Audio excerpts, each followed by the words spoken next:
والسلام على صاحب الدعوة النبوية والسولة الحيدرية والعصمة الفاطمية والحلم الحسنية والشجاعة الحسينية والعبادة السجادية والمعاصر الباقرية والآثار الجعفرية والعلوم الكاظمية والحجج الربوية والجود الثقفية والنقابة النقبية والهيبة العسكرية والغيبة الإلهية. اللهم صل على محمد وآل محمد. ثم الصلاة والسلام على سيدنا ونبينا وشفيع ذنوبنا مولانا ومولى الثقلين جد الحسن بن حسين بالقاسم محمد. اللهم صل على محمد وآل محمد وعلى أبيه الطيبين الطاهرين المعصومين المذكورين ولعنة الله على أعدائهم أجمعين. أما بعد فقد قال الله في القرآن الحكيم وهو أصدق القائلين وقوله الحق. بسم الله الرحمن الرحيم. ونريد اللهم صل على محمد وآل محمد. ونريد أن نمن على الذين استضعفوا في الأرض نسألهم أئمة ونسألهم الوارثين. قرآن مجید کا ارشاد ہے کہ ہم نے یہ ارادہ کر دیا ہے اور یہ طے کر دیا ہے کہ وہ لوگ جنہیں زمین پر کمزور بنا دیا گیا ہے انہیں امام بنائیں گے اور انہیں کو زمین کا وارث قرار دیں گے. آج 8 محرم حرام ہے. ہماری اور آپ کی گفتگو اس موضوع کے عنوان سے اپنے 8ویں مرتبے میں داخل ہو رہی ہے کہ خداوند عالم نے مرتبہ امامت کو ذریت ابراہیمی کا قرار دیا ہے اور کسی ظالم کو امام نہیں بنایا ہے. بس جلدی سے آپ کے سامنے گفتگو کو منجمد کر دوں، ایک جگہ لے آؤں کہ ذریت ابراہیمی میں امامت کو رکھا ہے اور کسی ظالم کو امام نہیں بنایا ہے. اور خداوند عالم نے جسے امام بنایا ہے اسے اپنا امر دیا ہے اور امر پروردگار کیا ہے. سورہ یاسین میں ارشاد ہوتا ہے انما امرہ اذا اراد شیئا ان یقول له کن فیکون. امر پروردگار ہے اختیار کن فیکون کا ہونا. تو خدا نے جسے امام بنایا ہے اسے اختیار کن فیکون دے دیا ہے کہ وہ جب چاہے جو چاہے خداوند عالم کی حقانیت کو ثابت کرنے کے لیے معجزے کے عنوان سے دکھا سکتا ہے اور اس میں خدا سے اب اجازت کی شرط نہیں ہے. اور یہ امام ایسا ہوگا. دیکھیں اس کے اندر خداوند عالم نے جتنی بھی باتیں بتائی ہیں یا آپ غور کر لیں 1 محرم سے لے کے 8 محرم آج ہو گئی ہے.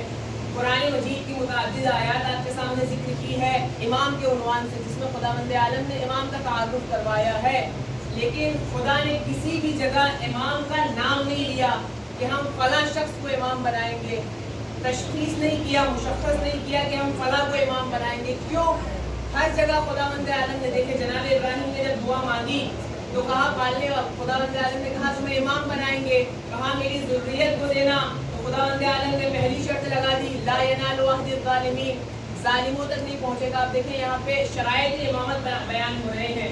ذریت ابراہیمی کا ہونا, دوسری شرط کہ ظالم کو امام نہیں بنائیں گے, تیسری شرط کہ امام وہ ہوگا جو متقین کا امام ہوگا, یعنی اس کو خود کو متقی ہونا ضروری ہے. شرط امامت بیان ہو رہی ہے جو کل آپ کے سامنے ذکر کی کہ جسے ہم امام بنائیں گے یحکمون بامرنا, وہ ہمارے امر سے ہدایت کرنے والا ہوگا. تو خدا نے جہاں بھی امامت کا ذکر کیا ہے وہاں پہ صرف صفت بیان کی ہے.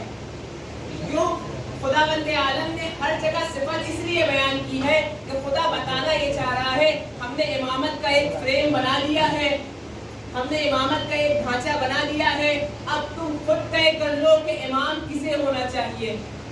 ہم نے امامت کا ایک عنوان بنا دیا ہے, اب دیکھتے جاؤ کہ کس کے اندر یہ صفات پائی جاتی ہے, کون ہے جو امر کا اختیار رکھتا ہے, اختیار کن فیکون رکھتا ہے. سوال پڑھیں.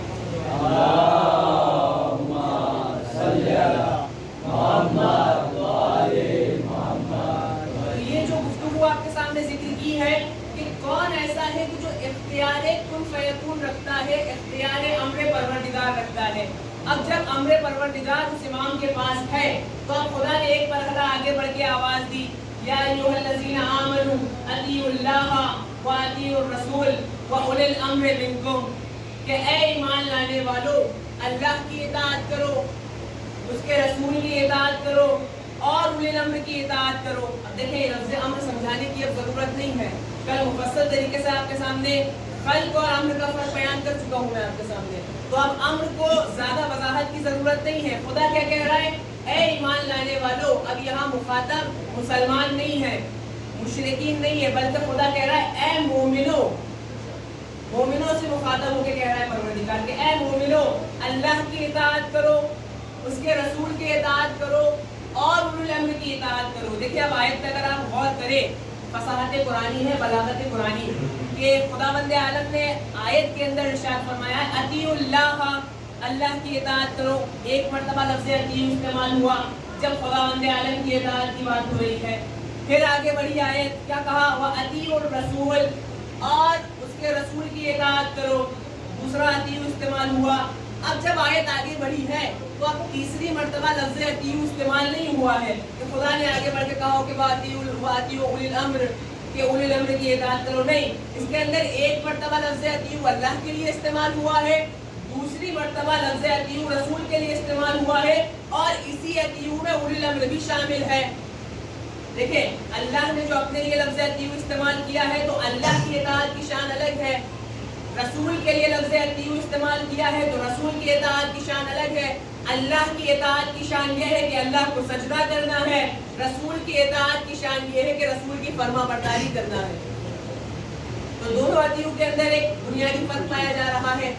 اللہ کے لیے جب لفظ اطیعوا استعمال ہو رہا ہے تو اللہ کا سجدہ کرنا واجب ہے, لیکن اگر رسول کو کوئی سجدہ کرے تو یہ حرام ہے. دونوں اطیعوا کا فرق دیکھیں, اللہ کا سجدہ کرنا واجب ہے, رسول کا سجدہ کرنا حرام ہے.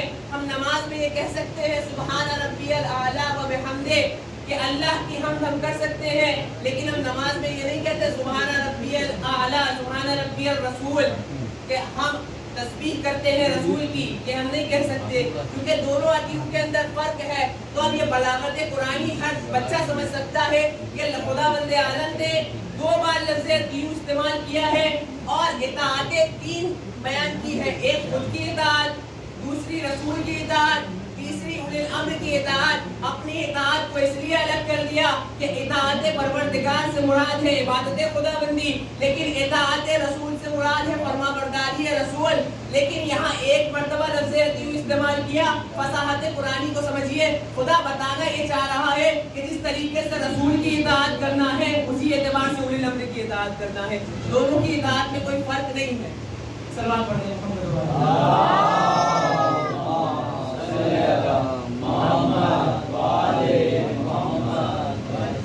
ارشاد ہو رہا ہے کہ اے ایمان لانے والو اللہ کی اطاعت کرو, اس کے رسول کی اطاعت کرو اور اولی الامر کی اطاعت کرو. تو جیسی اطاعت رسول کی ہوگی, یعنی کوئی چوں چرا نہیں کرنا ہے, ہمیں کوئی اعتراض نہیں کرنا ہے رسول کے اوپر, جیسا رسول بتاتے جائیں. جیسے قرآن کے اندر ارشاد بھی ہے کہ جو رسول تمہیں دے وہ لے لو, اور جس سے روک دے اس سے رک جاؤ.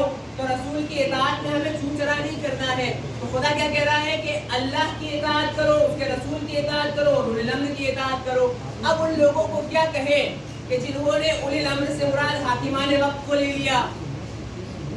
اگر ہم مراد لے لیں حاکمان وقت کو اولی الامر سے, تو حاکم وقت کے خلاف ریلی نکالنا, مورچہ نکالنا, اس کے حکم کی نافرمانی کرنا حرام ہو جائے گا. اس کے خلاف کچھ بھی بولنا کفر ہو جائے گا. کیوں؟ اس لیے کیونکہ رسول کے سامنے کچھ بھی بولنا کفر ہے. قرآن کہہ رہا ہے کہ اللہ کی اطاعت کرو, رسول کی اطاعت کرو. تو جیسی اطاعت رسول کی ہوگی ویسی ہی اطاعت اولی الامر کی ہوگی. اب اگر اولی الامر سے مراد حاکمان وقت لے لیے جائیں تو حاکمان وقت کے خلاف چھو چرا کرنا حرام ہو جائے گا, کفر ہو جائے گا. کیوں؟ اس لیے کیونکہ رسول کے خلاف کوئی بھی آواز نکالنا, رسول کے حکم کی نافرمانی کرنا حرام ہے. لیکن ایسا نہیں ہے. کیوں؟ اس لیے کیونکہ کئی حاکمان وقت ہم نے ایسے دیکھے ہیں کہ جو رسول کی منبر پہ آئے ہیں, رسول کی مسند پہ بیٹھے ہیں, لیکن اسے علم نہیں ہے. وہ ہر موقع پہ کہتا ہوا نظر آ رہا ہے کہ لولا علی, کہ علی نہ ہوتے تو ہم ہلاک ہو جاتے. تو حاکمان وقت کے خلاف اگر حاکمان وقت کو مراد لے لیا جائے تو ان کے خلاف کچھ بھی کہنا حرام ہو جائے گا. لیکن نہیں. اب آئے رسول سے پوچھتے ہیں کہ اولی الامر ہونا کیسا چاہیے, اولی الامر کی پہچان کیا ہونا چاہیے, ہم کیسے منتخب کریں, ہم کیسے پہچانیں کہ اولی الامر ہے کون. تو آئے رسول خدا ہی سے دیکھتے ہیں, رسول خدا کو دیکھتے جائیے, اولی الامر کا معیار بناتے جائیے. رسول خدا کی ذات کیسی ذات ہے؟ رسول کی ذات وہ ذات ہے کہ جو زمین پہ بیٹھ کے آسمان کے چاند کی طرف اشارہ کر رہا ہے تو دو ٹکڑے ہوتا ہوا نظر آ رہا ہے. رسول کی ذات وہ ذات ہے جو اندھے کنویں کے اندر لعاب دہن ڈال رہا ہے تو پانی سے بھرتا ہوا نظر آ رہا ہے. رسول کی ذات وہ ذات ہے کہ جس کے ہاتھ پہ کنکڑی آ جا رہی ہے تو کلمہ پڑھتے ہوئے نظر آ رہی ہے.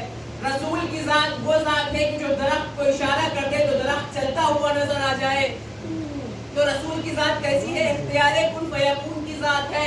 تو اب اولی الامر کو بھی ایسا ہی ہونا چاہیے کہ اس کے پاس بھی اختیار کن فیکون ہو, یعنی جو اختیار پیغمبر کے پاس ہو وہی اختیار اولی الامر کے پاس ہو. اب آئیے, اگر اولی الامر کے معیار کو سمجھنا ہے تو کبھی سورج کو گواہ بنائیے اور اس سے پوچھئے کہ تجھے پلٹانے والا کون تھا. اس سے پوچھئے تو کس کے حکم میں پلٹا, کسی صحابی کے حکم میں پلٹا نہیں. اگر سورج پلٹا ہے تو یا تو مصطفیٰ کے حکم میں پلٹا ہے یا مرتضیٰ کے حکم میں پلٹا ہے.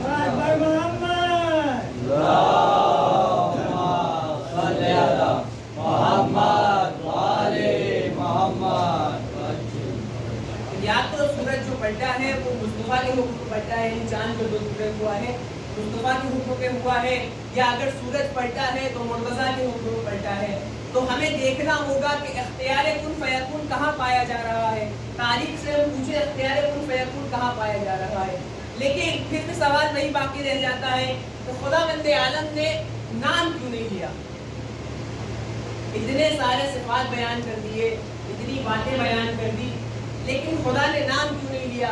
نام لے لیتا تو زیادہ آسان ہو جاتا, کوئی کہیں بھٹکنے نہیں پاتا, یعنی اتنے فرقے نہیں ہونے پاتے. اور نام ایک لے لیتا خداوند عالم, سب اسی کے پیچھے چل لیتے, وہیں امام مبین ہو جاتا اختیار کل کا مالک. لیکن خداوند عالم نے نام نہیں لیا. جبکہ اگر آپ رویش قرآن دیکھیں تو رویش قرآن میں آپ کو ملے گا خداوند عالم نے جن کے واقعات گزر گئے ہیں قرآن مجید کے نازل ہونے سے پہلے, ان کے سب کے نام لیے ہیں. لیکن جب قرآن مجید نازل ہوا ہے تو قرآن نے اپنے زمانے کے لوگوں کا اور اپنے آنے والے, اپنے بعد آنے والے لوگوں کا نام نہیں لیا ہے بلکہ صفات بیان کیے ہیں. قرآن مجید نے گزشتہ میں کیسے جناب موسیٰ کا نام لیا ہے تو فرعون کا بھی نام لیا ہے, یعنی جہاں حق کا نام لیا ہے وہاں باطل کا بھی نام لیا ہے. جناب ابراہیم کا نام لیا ہے تو نمرود کا نام بھی لیا ہے. یعنی گزشتہ کے جتنے بھی لوگ تھے, چاہے وہ حق پہ ہو چاہے وہ باطل پہ ہو, قرآن مجید نے ان کا نام لیا ہے. لیکن جب پیغمبر اکرم کا زمانہ آیا تو اب قرآن مجید نام نہیں لے رہا. اچھا, گزشتہ کے افراد کا نام خداوند عالم نے لیا کیوں؟ تو اس کی ایک بنیادی وجہ, جو آسان وجہ ہے, وہ یہ ہے کہ جو گزر چکا وہ گزر چکا, جو ہو گیا وہ ہو گیا, اب اسے کوئی بدل نہیں سکتا. اسے کوئی کچھ تبدیل نہیں کر سکتا. آپ بات چھپانا چاہیں گے کوئی اور بتا دے گا. یعنی جو چیز گزر گئی اس کا آپ کو کوئی نہ کوئی شاہد, کوئی نہ کوئی گواہ ضرور مل جائے گا. لیکن اب پیغمبر کے زمانے میں خداوند عالم نے کسی کا نام نہیں لیا, نہ کافروں کا نام لیا, نہ منافقوں کا نام لیا. مشرکوں میں ایک سورہ ہے ابو لہب, وہ بھی اس کا نام نہیں, یہ کنیت ہے. ابو لہب اس کا نام نہیں, یہ کنیت ہے. تو خداوند عالم نے کسی کا نام نہیں لیا, بلکہ ہر جگہ جہاں بیان کیا وہاں صفات بیان کی. سورہ کافرون, یا ایھا الکافرون, کافروں کا نام نہیں لیا بلکہ کہہ دیا سارے کافر. یا سورہ منافقون, یہاں پہ کسی منافق کا اللہ نے نام نہیں لیا بلکہ کیا کہا, منافقون, سارے منافق. تو اللہ کی روش سمجھ میں آ گئی. خداوند عالم نے گزشتہ کے سب کے نام لیے, آنے والے کسی کا نام نہیں لیا. اس لیے پروردگار تو نام کیوں نہیں لے رہا ہے؟ تو خداوند عالم اچھا نہیں جواب دے گا, میں نام اس لیے نہیں لے رہا ہوں کیونکہ نام وہ ہے کہ جو چرایا جا سکتا ہے. میں کردار بیان کر رہا ہوں کیونکہ کردار چرایا نہیں جاتا. صلوات پڑھیں محمد والے. صلی علی محمد وعلی محمد.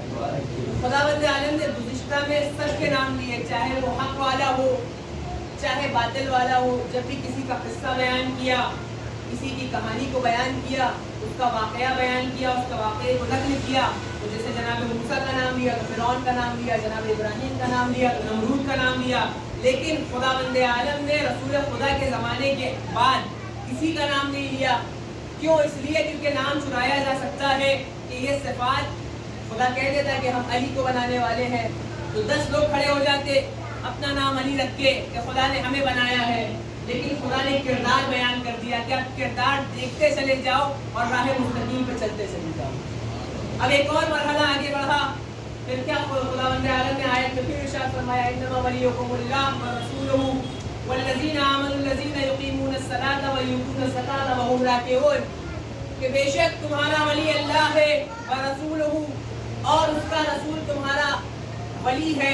یا لفظ بدل دوں کہ اللہ تمہارا مولا ہے, ورسولہ, اور اس کا رسول تمہارا مولا ہے. والذین آمنوا الذین یقیمون الصلاۃ ویؤتون الزکاۃ وهم راکعون. خداوند عالم نے پہلے مرحلے میں اپنا نام لیا ہے کیونکہ اللہ کا نام کوئی اور لے نہیں سکتا, اپنے لیے مخصوص نہیں کر سکتا, کیونکہ لفظ اللہ جل جلالہ کے لیے مختص ہے, یعنی اس کے لیے مخصوص ہے. اس کے علاوہ کوئی یہ نام رکھ نہیں سکتا. پھر کیا کہا کہ تمہارا مولا وہ ہے جو رسول ہے. رسول خدا کا منصب بیان کر دیا کہ اگر رسول خدا کا نام لیتا تو محمد نام کے کئی اور آ جاتے, تو رسول خدا کا منصب بیان کر دیا کہ ایک زمانے میں رسول خدا ہی ہے کہ جو رسول ہے, رسول کا منصب بیان کر دیا. اب تیسرے مرحلے پہ خداوند عالم کردار بیان کر رہا ہے, اور تمہارا مولا وہ ہے کہ جو نمازوں کو قائم کرتا ہے اور حالت رکوع میں زکوٰۃ دیتا ہے. تو پہلے مرحلے میں وہی روش قرآن مجید کی, پہلے مرحلے میں اپنا نام لیا, دوسرے مرحلے میں اپنے حبیب کا منصب بیان کیا, تیسرے مرحلے میں اپنے مولا کائنات کا کردار بیان کیا. کیوں خداوند عالم کردار کیوں بیان کر رہا ہے؟ کہہ رہا ہے کہ وہ تمہارا مولا ہے کہ جو حالت رکوع میں زکوٰۃ دیتا ہے. اب تاریخ لکھنے والوں سے اور مفسر قرآن سے پوچھ لو کہ علی کے علاوہ کسی نے حالت رکوع میں زکوٰۃ دی ہے؟ مولا کائنات کے علاوہ حالت رکوع میں زکوٰۃ دینے والا کوئی نہیں ہے. لیکن راوی نے جب اس روایت کو لکھا کہ مولا کائنات نے حالت رکوع میں زکوٰۃ دی تو اس کے پیٹ میں درد ہونے لگا اور کہتا ہے کہ مولا کائنات نے حالت رکوع میں زکوٰۃ تو دے دی. دیکھیں, جو اختیار امر کو نہیں مانتا, اولی الامر کو نہیں مانتا, اس کو ہمیشہ اعتراضات ہی رہتے ہیں. وہ کہتا ہے کہ مولا کائنات نے حالت رکوع میں زکوٰۃ دی ہے, سائل آیا, آنے کے بعد مولا کائنات نے انگلی کا اشارہ کیا, سائل آیا, آنے کے بعد انگوٹھی نکالی اور نکالنے کے بعد چلا گیا. لیکن علی نے یہ جو عمل انجام دیا ہے اس سے مولا کائنات کا خشوع و خضوع جاتا رہا. مولا کائنات کی نماز کمزور ہو گئی, مولا کائنات کی نماز ویک ہو گئی, کہ اس میں اب ثواب کی کمی وارد ہو گئی ہے, مولا کائنات کی خضوع و خشوع میں کمی وارد ہو گئی ہے. دیکھیں, مولا کائنات نے زکوٰۃ دی ہے, حالت رکوع میں زکوٰۃ دی ہے. تو اگر آپ نصاب دیکھیں تو زکوٰۃ جو ہے وہ مال کے کچھ حصے کو کہتے ہیں. ہر فقہ کے اندر چاہے ہماری فقہ ہو یا کسی اور کی فقہ ہو، ہر فقہ کے اندر نصاب زکوٰۃ الگ الگ بیان کیے گئے ہیں. اور ہماری ہی فقہ دیکھ لیجیے تو ہماری فقہ کے اندر بھی نصاب زکوٰۃ الگ بیان کیے گئے ہیں. مثال کے طور پہ اگر گیہوں ہے 900 کلو پہنچ جائے تب جا کے اس پر زکوٰۃ واجب ہوتی ہے. پھر اس میں بھی کئی شرائط ہیں کہ اگر پورا بارش کے پانی سے اگا ہے تو اس کی زکوٰۃ الگ ہے. آدھا آپ نے دیا ہے، آدھا بارش سے اگا، اس کی زکوٰۃ الگ ہے. پوری محنت آپ کی ہے، اس کی زکوٰۃ الگ ہے، یعنی 10واں حصہ. اور پھر اگر آدھا بارش سے ہے اور آدھا اس سے ہے تو آدھے کا 10واں حصہ، آدھے کا 20واں حصہ. اور اگر پوری محنت آپ کی ہے تو صرف 10واں حصہ دیجیے، یعنی 10% 5%. تو زکوٰۃ کا جو بھی معیار ہو، جو بھی مقدار ہو، کل مال کو زکوٰۃ نہیں کہتے. جو بھی معیار زکوٰۃ ہو کل مال کو زکوٰۃ نہیں کہتے، بلکہ زکوٰۃ کہتے ہیں مال کے کچھ حصے کو. یعنی ایک حصے کو زکوٰۃ کہتے ہیں، باقی مال ایسا ہی رکھا رہتا ہے. باقی مال پہ آپ کا تصرف ہے، آپ کا اختیار ہے، جس جگہ چاہے خرچ کیجئے. مولا کائنات نے حالت رکوع میں زکوٰۃ دی ہے. اب تاریخ کہتی ہے کہ جس انگوٹھی کو مولا کائنات نے زکوٰۃ میں دیا ہے وہ جناب سلیمان کی حکومت کی نشانی تھی. 2 دن پہلے آپ کے سامنے ذکر کیا، جناب سلیمان نے کیا دعا مانگی تھی؟ پالنے والے مجھے ایک ایسا ملک دے دے کہ میرے بعد کسی کو نہ دینا. جناب سلیمان کو خدا نے کیسی حکومت دی؟ چرندوں پہ بھی حکومت ہے، پرندوں پہ بھی حکومت ہے، انسانوں پہ بھی حکومت ہے، جناتوں پہ بھی حکومت ہے، ہواؤں پہ بھی حکومت کر رہے ہیں. اور اس حکومت کی نشانی کے طور پہ خداوند عالم نے ایک انگوٹھی جناب سلیمان کو دی تھی. جناب سلیمان اس انگوٹھی کو پہنا کرتے تھے. اب وہی انگوٹھی مولا کائنات کے ہاتھ میں ہے. سائل آیا اور آنے کے بعد کہتا ہے کوئی جو مجھے راہ خدا پہ زکوٰۃ دے؟ مولا کائنات نے انگلی کا اشارہ کیا. سائل آگے بڑھا، آگے بڑھنے کے بعد انگوٹھی کو نکالا. مولا کائنات نے انگوٹھی کو زکوٰۃ میں دے دیا.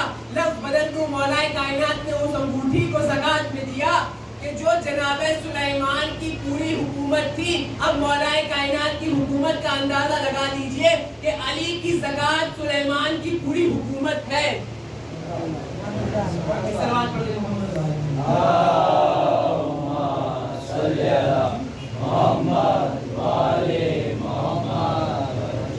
تو مولا کائنات کی زکوٰۃ جناب سلیمان کی پوری حکومت ہے جس کو مولا کائنات نے زکوٰۃ دیا ہے. لیکن سوال وہی باقی رہ گیا کہ مولا کائنات کا خشوع و خضوع جاتا رہا. راوی کو جواب نہیں ملا ہے کہ مولا کائنات کی نماز میں اثر ہو گیا، مولا کائنات کے ثواب میں کمی واقع ہو گئی. تو اگر آپ غور کریں تو خشوع و خضوع کہتے ہیں خوف پروردگار کو. یعنی انسان کے دل میں جتنا خوف پروردگار ہوگا اس کی عبادت میں اتنا ہی لطف پیدا ہو جائے گا، اس کی عبادت میں اتنا ہی ثواب بڑھ جائے گا. رسول خدا نے کہا ہے کہ خوف پروردگار ہے خشوع پروردگار. یعنی اگر انسان نماز میں خشوع پروردگار رکھ رہا ہے تو وہ خوف خدا دل میں رکھتا ہے. اب آئے مولا کائنات کا خشوع دیکھ لیتے ہیں تو رسول خدا ہی سے ہے کہ ایک جنگ میں مولا کائنات کو پیر میں تیر لگ گیا اور اس کی انی مولا کائنات کے پیر میں ٹوٹ گئی. جب بھی مولا کائنات کے پیر سے اس انی کو نکالنے کی کوشش کی جاتی تھی مولا کائنات طرف جاتے تھے اور انی نکل نہیں پاتی تھی. لوگ رسول خدا کے پاس آئے اور آنے کے بعد کہتے ہیں یا رسول اللہ علی کے پیر میں انی چبھی ہے، کیسے نکالے؟ تو کہا کہ گھبراؤ مت، پریشان نہ ہو، علی کو نماز پڑھنے دو. علی جب حالت نماز میں ہو تو انی نکال لینا. ہوا یہی، مولا کائنات نماز میں مشغول ہوئے. جیسے ہی نماز شروع ہوئی رسول خدا نے کیا کہا تھا کہ علی نماز میں مشغول ہو، حالت سجدہ میں جائے تو علی کو نکال لینا. ظاہر ہوتی ہے پنڈلی میں لگی ہے مولا کائنات کے. جب انسان سجدے میں جاتا ہے تو اس کی پنڈلیاں ظاہر ہو جاتی ہے. مولا کائنات سجدے میں گئے، علی نکال لی گئی. مولا کائنات کو پتہ بھی نہیں چلا، فرق بھی نہیں پڑا. تو جس علی کے خشوع کا یہ عالم ہے کہ علی پیر سے نکل جائے مولا کو فرق نہ پڑے، تو اب راوی سے پوچھئے کہ ہم تیری بات کو مانے یا زمانے رسول کی صداقت کو مانے؟